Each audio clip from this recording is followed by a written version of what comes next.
Hello guys, আজকে আমি একটা কাজে পৌরসভায় এসেছিলাম।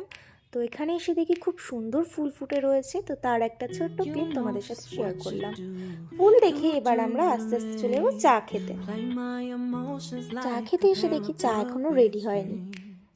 তো বড়মশাই আমার অর্ডার দিয়েছে চায়ের, চা ফুটছে। চা নিয়ে আমরা চলে যাব স্টেডিয়ামের ভেতরে।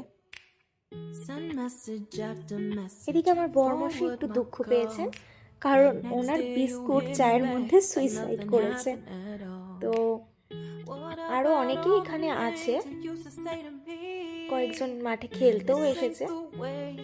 তো এরপরে আমরা কিছুক্ষণ টাইম কাটিয়ে এখান থেকে বেরিয়ে যাব। সামনেই দেখলাম একটা আন্টি হাঁটছে, ওনাকে দেখে মনে হলো আমারও একটুখানি হাঁটা উচিত। সো ঠিক আছে, নেক্সট টাইম দেখা যাবে কবে থেকে শুরু করছি। তো টাইম হয়ে গেছে, আমার ক্লাস শুরু হয়ে যাবে। তো যাওয়া যাক, আজকের মতো এইটুকুই। টাটা সকলকে।